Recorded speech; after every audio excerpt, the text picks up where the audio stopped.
يا مركز النور فيك الإخاء وفيك المحبة فيك النقاء يا مركز النور فيك الإخاء وفيك المحبة فيك النقاء وفيك تجمع شمل الشباب فصرت بحق لهم وہ آگے تشریف لے آئے. ابھی میں طفل مکتب ہوں، لیاقت ہے نہیں، لیکن بزرگوں کو سنانا باعث اصلاح ہوتا ہے. حاضرین محترم، اللہ کے پیارے آقا صلی اللہ علیہ وسلم کی ایک حدیث پڑھی ہے جس کا مختصر ترجمہ اور تشریح میں آپ کے سامنے کروں گا. اللہ کے نبی صلی اللہ علیہ وسلم نے ایک موقع پر صحابہ کرام رضوان اللہ تعالی علیہ مجمعین کے سامنے عرض کیا کہ جب میری امت 15 کام کرنے لگے گی تو مصیبتیں ان پر ٹوٹ پڑے گی. صحابہ کرام رضوان اللہ تعالی علیہ مجمعین نے عرض کیا، اے اللہ کے نبی صلی اللہ علیہ وسلم، وہ 15 باتیں جن کے کرنے سے امت تباہی کے دہانے پہنچ جائے گی، آپ ہمیں بتائیں تاکہ ان برائیوں کو ہم اپنے معاشرے میں جنم نہ لینے دیں، ان کو ختم کر دیں. وہ 15 باتیں آقا نے صحابہ سے بیان فرمائی. میں آپ کے سامنے بیان کر رہا ہوں اس ارادے سے سنیں کہ اگر وہ 15 باتیں ہمارے معاشرے میں ہیں تو ہم ان کو ختم کریں گے انشاءاللہ.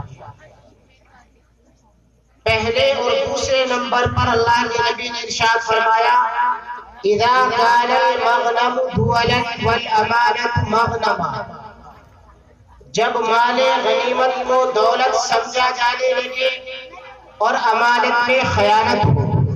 ان دونوں کا مطلب قریب قریب ہے. مال غنیمت وہ مال کہلاتا ہے کہ دشمنان اسلام دین کی راہ میں روڑا اٹکا رہے ہوں، اس روڑے کو ختم کرنے کے لیے ایک جماعت اللہ کے کلمے کو بلند کرنے کے لیے کھڑی ہوتی ہے اور وہ جہاد کرتی ہے. اللہ کی مدد ان کی قوت کے نتیجے میں اللہ ان کو فتح عطا فرماتا ہے. اب یہاں سے جو دشمنوں کا مال ملتا ہے یہ مال غنیمت کہلاتا ہے. اس کے متعلق شریعت کا حکم یہ ہے کہ مال غنیمت جس کا سارا کا سارا انہی لوگوں میں تقسیم کر دیا جائے. تو ایسا وقت آ جائے کہ خلیفہ وقت بجائے اس کے اس مال کو مجاہدین میں تقسیم کرنے کے سارا مال بیت المال کے اندر جمع کر دے، اور ایک عام آدمی جو 300-500 روپے کمانے والا اس کی نیت میں بھی کھوٹ آ جائے تو سمجھو کہ مصیبتوں میں پہاڑ ٹوٹ پڑے. اور تیسرے نمبر پر ارشاد فرمایا، جب زکوٰۃ کو ٹیکس سمجھا جانے لگے. زکوٰۃ کے مصارف قرآن میں اللہ نے بیان کیے ہیں اور زکوٰۃ کا مقصد بھوکمری کو ختم کرنا، معاشرے کے اندر کوئی چور اچکا پیدا نہ ہو اس لیے غریبوں کی مدد کرنا. جبکہ ٹیکس کا کوئی مصرف حکومت کی جانب سے متعین نہیں ہوتا. حکومت کے افراد اس سے فارم بناتے ہیں، M P M L A کی کوٹیاں بناتے ہیں، جبکہ زکوٰۃ صرف اور صرف انسانیت کی خدمت کے لیے، غربت کے خاتمے کے لیے دی جاتی ہے. چوتھے، پانچویں، چھٹے اور ساتویں نمبر پر اللہ کے نبی نے ارشاد فرمایا، وَأَطَاعَ الرَّجُلُ زَوْجَتَهُ وَعَقَّ أُمَّهُ وَبَرَّ صَدِيقَهُ وَجَفَا أَبَاهُ. جب بیوی کی اطاعت، ماں کی نافرمانی، دوست کے ساتھ بھلائی اور باپ کے ساتھ ظلم ہونے لگے. اللہ رب العزت نے قرآن حکیم کے اندر اپنے حقوق کے ساتھ والدین کے حقوق کو ملا کے بیان فرمایا. پہلے ہی پارے میں ارشاد فرمایا، وَإِذْ أَخَذْنَا مِيثَاقَ بَنِي إِسْرَائِيلَ لَا تَعْبُدُونَ إِلَّا اللَّهَ. ہم نے بنی اسرائیل سے عہد لیا کہ اللہ کے علاوہ کسی کی عبادت نہ کرے، اور بالکل ملا کر ارشاد فرمایا وَبِالْوَالِدَيْنِ إِحْسَانًا، ماں باپ کے ساتھ حسن سلوک کریں۔ اللہ کے نبی صلی اللہ علیہ وسلم نے بھی ایک موقع پر حضرت معاذ رضی اللہ تعالیٰ سے ارشاد فرمایا لا تشرک باللہ شیئا، اللہ کی ذات میں کسی کو شریک نہ ٹھہراؤ، اور کہاں تک نہیں ٹھہرانا؟ ارشاد فرمایا وَإِن قُتِلْتَ وَحُرِّقْتَ، اگر کوئی آدمی تمہاری کنپڑی پر بندوق رکھ دے، تمہارے سینے پر چھری رکھ دے، اور یہ کہہ دے کہ یا تو اللہ کی ذات میں شریک ٹھہراؤ، اللہ کے علاوہ جو دیوی دیوتا ہے ان کو بھی معبود مانو، اور اگر نہیں مانو گے ہم تمہیں قتل کر دیں گے، زندہ آگ کے حوالے کر دیں گے۔ اللہ کا نبی فرماتا ہے قتل ہو جانا، مر جانا، جل جانا، اللہ کی ذات میں کسی کو شریک نہ ٹھہرانا۔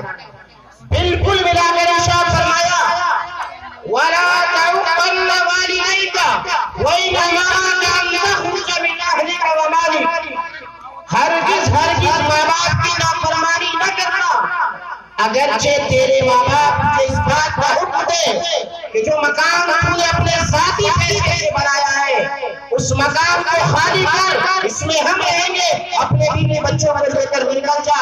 اللہ کا نبی فرماتا ہے مقام خالی کر، تیرا ماں باپ کی نافرمانی نہ کرنا۔ میں بڑی اختصار کے ساتھ بیان کر رہا ہوں۔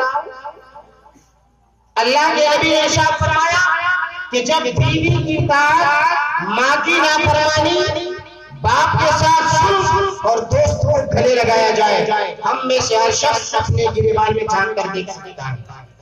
8ویں نمبر پر ارشاد فرمایا وَكَانَ زَعِيمُ الْقَوْمِ أَرْسَلَهُمْ، قوم کا سردار سب سے گھٹیا آدمی کو بنایا جائے، یعنی قوم کی قبیلے کی سرداری اصل تو یہ ہے کہ جو متقی ہو، جس کے دل میں اللہ کا خوف، اس کو بنایا جائے، جیسا کہ آپ کے مثال کے بعد امت کے سب سے نیک اور متقی شخصیت ابو بکر صدیق کو قوم کا سردار بنایا گیا، لیکن حالات ایسے پیدا ہو گئے کہ قوم کا سردار سب سے گھٹیا آدمی کو بنایا جانے لگے، سمجھو کہ مصیبتوں کے پہاڑ ٹوٹ پڑیں گے۔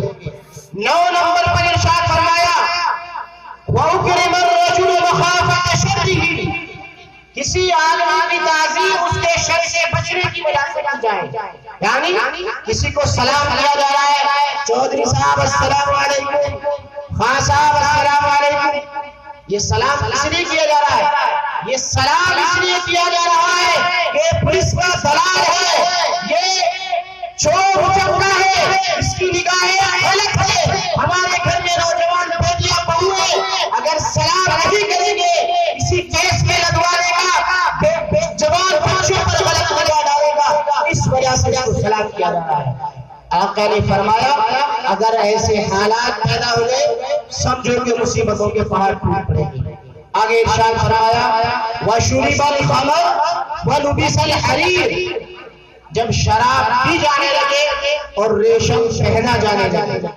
شراب کی حرمت قرآن سے ثابت ہے، مردوں کے لیے اللہ کے نبی نے ریشم حرام قرار دیا ہے، مرد حضرات نہ کھانے پینے میں حلال حرام کی تمیز باقی رکھیں گے اور نہ پہننے گے۔ آگے ارشاد فرمایا جب مسجدوں میں شور شغب کیا جانے لگے، اور 13 اور 14 نمبر پر ارشاد فرمایا جب گانے بجانے والیوں کو اور گانے بجانے کے آلات کو پسند کیا جانے لگے۔ گانے بجانے کے آلات سے سب واقف ہیں، موبائل کے اندر آپ کے بہت ساری گندی فلمیں، ٹیپ ریکارڈ کے اندر جو گانے بجائے جاتے ہیں وہ سب کے سب اس وعید کے اندر داخل ہیں۔ ایک جو فرمایا کہ گانے بجانے والیوں کو پسند کیا جانے لگے، علماء نے اس کے 2 مطلب بیان کیے۔ ایک مطلب تو اس کا یہ ہے کہ جس جگہ پر گانے بجانے والیاں آئیں بغیر انویٹیشن کے، بغیر کسی دعوت نامے کے، کانوں کان خبر ہوئی کہ کوئی ٹھمکا لگانے والی آ رہی ہے، وہاں بڑی تعداد میں بھیڑ امڑ جائے اور قاری محمد نعمان مدرسہ ترتیل القرآن کے لیے دعوت ناموں کے ذریعے، اشتہارات کے ذریعے اور اعلانات کے ذریعے سے اعلان کرتے رہے کہ یہ دینی پروگرام ہو رہا ہے، آپ آئے، علماء کی بیانات کو سنیں، لوگ اس مجلسوں میں نہ جائیں اور ٹھمکے والی مجلسوں کو پسند کریں۔ ایک مطلب اس کا یہ ہے۔ ایک دوسرا اس کا مطلب یہ ہے کہ وہ بچیاں جن کے سینوں میں قرآن ہے، ان کے والدین اپنی بچیوں کے رشتوں کے لیے گھر گھر پر دستک دیتے رہے، لیکن ان کے رشتے منظور نہ کیے جائیں، اور وہ لڑکیاں جو گانے بجانے کا پیشہ کرتی ہیں وہ اپنے ماں باپ سے کہیں موم فادر آپ میرے رشتے کے لیے پریشان نہ ہو، فلاں لڑکا میرا بوائے فرینڈ ہے، آپ میری لاؤ میری کسی سے کرا دیجئے، آپ کو پریشان ہونے کی ضرورت نہیں۔ جبکہ اللہ کے نبی صلی اللہ علیہ وسلم نے ارشاد فرمایا انسان 4 بنیادوں پر شادی کرتا ہے، حسب و نسب کی وجہ سے، مال و دولت کی وجہ سے، خوبصورتی کی بنیاد پر۔ اللہ کے نبی نے ارشاد فرمایا ان 3 بنیادوں پر شادی نہ کرنا، تقوی کی بنیاد پر شادی کرنا۔ اور صحابہ نے عمل کر کے دکھایا۔ عمر فاروق رضی اللہ تعالیٰ عنہ جنہوں نے اس قول کو سنا تھا، اپنے وقت کے بادشاہ ہیں، آج ہی دنیا پر حکومت ہے، آج کے حکمرانوں کی طرح رات میں بستر پر ایئر کنڈیشن میں نہیں سوتے تھے، رات میں گشت کیا کرتے تھے۔ ایک روز گشت پر نکلے ہوئے تھے، ایک مکان بوسیدہ سا ٹوٹا پھوٹا نظر آیا، آپ وہاں گئے، وہاں سے کچھ آواز آ رہی تھی، کان لگا کر سننے لگے۔ آواز کیا تھی؟ ایک بڑھیا اپنی بیٹی سے کہہ رہی ہے بیٹی جانور کا دودھ نکال دو۔ دودھ نکال لیا، بیٹی سری فی الماء، اس میں پانی ملا دو۔ بیٹی کہنے لگی امی جان عمر نے منع کیا ہے، کیا آپ کو عمر کا خوف نہیں ہے؟ کہنے لگی کہ عمر یہاں ہمیں نہیں دیکھ رہا ہے۔ وہ لڑکی کہتی ہے امی جان عمر تو نہیں دیکھ رہا ہے، لیکن عمر کا رب تو ہمیں دیکھ رہا ہے۔ عمر نے یہ بات سنی، گشت مکمل کیا، صبح کی مجلس میں لوگوں سے کہا فلاں مکان پر جاؤ اور وہاں جا کر میرے بیٹے کا پیغام نکاح لے کر کے جاؤ۔ دوستو جس گھر پر جا رہے ہیں مال و دولت کا حال معلوم ہے، ایک جانور ہے، صرف اونٹنی ہے یا بکری ہے، اس کا دودھ دو کر پیتے ہیں اور اسی سے اپنے اخراجات پورے کرتے ہیں۔ حسب نسب کا حال یہ ہے، صرف ایک گڑیا ایک لڑکی ہے، کہاں سے آ کر کرے کچھ پتا نہیں، اس سے نکاح ہو جاتا ہے، اسی نسل سے عمر ابن عبدالعزیز رحمۃ اللہ علیہ پیدا ہوئے۔ تو اللہ کے نبی نے ارشاد فرمایا جب گانے والیوں کو پسند کیا جانے لگے تو سمجھو کہ مصیبتوں کے پہاڑ ٹوٹ جائیں گے۔ میں مزید تفصیل کرتا لیکن حضرت مولانا آصف محمود کا قیمتی بیان ہو رہا ہے، ایک بات اور لگی اس کو مکمل کرتا ہوں۔ 15ویں نمبر پر اللہ کے نبی نے ارشاد فرمایا جب امت کے آخری لوگ پہلے لوگوں کو برا بھلا کہنے لگے، یعنی امت کے آخری لوگ صحابہ کرام رضوان اللہ تعالی علیہم اجمعین کو برا بھلا کہے، جن کے واسطے سے یہ دین، یہ قرآن، یہ حدیث ہم تک پہنچی ہے، اگر ان کو برا بھلا کہا جائے گا تو پھر کہاں قرآن محفوظ، کہاں حدیث محفوظ؟ تو اللہ کے نبی نے ارشاد فرمایا اگر یہ 15 باتیں امت کے اندر پیدا ہو گئی تو پھر کیا ہوگا؟ سرخ آنکھوں کے آنے کا انتظار کرو، آسمان سے آگ برسے اس کا انتظار کرو، تمہاری جو خوبصورت شکلیں ہیں ان شکلوں کے بدل جانے کا انتظار کرو، اور طرح طرح کے عذابات کی دھمکی اللہ کے نبی نے دی ہے۔ اللہ رب العزت سے دعا ہے کہ اللہ رب العزت ہمارے معاشرے سے ان تمام برائیوں کو ختم فرمائے اور ہمیں اپنے معاشرے کی اصلاح کی فکر نصیب فرمائے۔ آمین وآخر دعوانا الحمدللہ رب العالمین۔ ماشاءاللہ، جزاک اللہ۔